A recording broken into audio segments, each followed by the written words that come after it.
Morning दोस्तों, चलिए आज हम आप लोग को exercise first week class 10 ICSC का ये आपका सीजीएसटी, आईजीएसटी और आपका जीएसटी ये सब निकालने के लिए आते हैं। तो ये वाले क्वेश्चन की एक्सरसाइज है, अच्छी एक्सरसाइज है, लेकिन आपके में केवल सीजीएसटी यानी इंट्रा स्टेट है, यानी सीजीएसटी और एसजीएसटी है। देखिए, a product is sold from Indore to Bhopal for ₹15,000 and then from Bhopal to Patna at a profit of 3,000 if the GST rate is 12%। GST का रेट कितना है भाई? 12% है। Find the net GST। एक बात याद रखना, जब भी नेट GST निकालने के लिए आए तो नेट GST आपको निकालनी होगी। तो नेट GST क्या होती है? Output GST minus input GST. यानी भैया समझ लो, जीएसटी दोनों में 18% तो मतलब 12% तो फिक्स रहेगी अगर जितनी होगी जीएसटी, लेकिन इसमें जो आपका ये जो माइनस होता है एक प्रकार से प्रॉफिट हो जाता है। प्रॉफिट तो आपसे सीधा अगर नेट जीएसटी अगर पूछा जाए, जैसे ये शॉर्टकट सवाल है, तो नेट जीएसटी पूछा जाए तो आप क्या करेंगे? कितने का प्रॉफिट हो रहा है?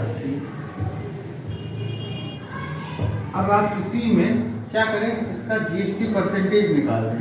जीएसटी परसेंटेज बटे 100,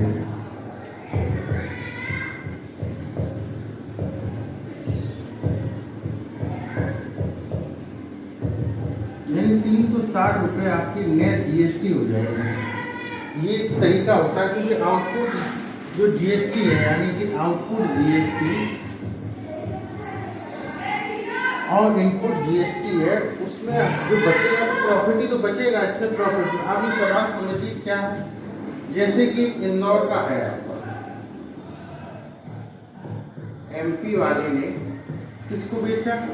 फ्रॉम इंदौर से भोपाल, भोपाल गया एमपी, यानी ये इंटर स्टेट है, इंट्रा स्टेट है, ट्रांजेक्शन है। यानी इसमें सीजीएसटी 6% क्योंकि 12 है और एसजीएसटी 6% चलेगा। अब भोपाल वाले ने क्या करा? भोपाल वाले ने पटना को बेच दिया। आंसर तो ये आपका आ गया, सवाल खत्म। लेकिन समझ लीजिए, बिहार और बिहार वाले ने प्रॉफिट पे बेचा है। कितने प्रॉफिट पे बेचा है?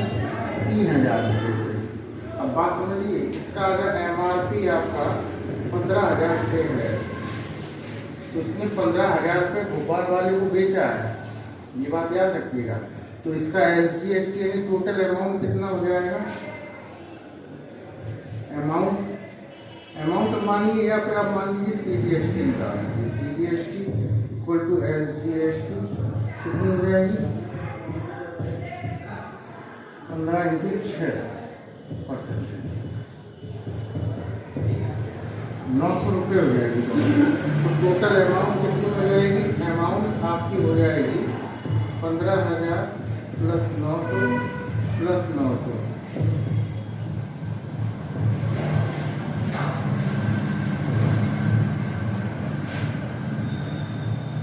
इतने रुपए ये वाला यानी भोपाल वाला देगा, इसको देगा इंदौर वाला, यानी ये अमाउंट होगी जीएसटी से।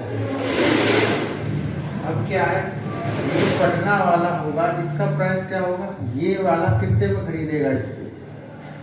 ये वाला इससे कितने में खरीदेगा भाई? यानी इसका जो एमआरपी हो जाएगा वो कितना हो जाएगा? 15,000 में प्लस 3 प्लस कर देंगे 18,000 रुपये होगा। अब इस पे आप जीएसटी निकालिए, अमाउंट निकालिए और जीएसटी 112 कर दीजिए बटे 100 कर दीजिए। इसकी अमाउंट कितनी आ जाएगी? अगर प्रॉफिट देखा जाए तो आपका 18,000 प्रॉफिट, इसका जितना आपका होगा उतना आप प्रॉफिट निकाल दीजिएगा। यानी कितनी आ जाएगी? अगर आप बाहर कर दीजिए, यहाँ कर देते हैं 112 18 8 2 16 1 9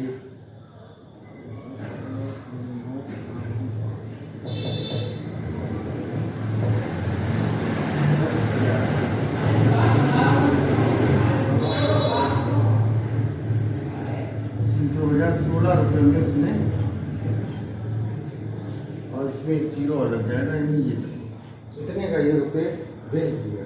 तो अब इसी में आपको पूछना पड़ेगा कि कितने का आया। अगर आप इसमें से ये नारे निकालना चाहते हैं कि ये अमाउंट है, ये अमाउंट है, तो अगर आप ऐसे करेंगे तो इसमें से नेट जीएसटी ऐसे निकाल सकते हैं। नेट जीएसटी आउटपुट कितनी आई, इनपुट कितनी आई,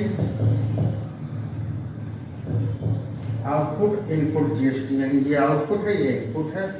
आप इसमें से माइनस कर दीजिए, आपका आ जाएगा इसमें 360।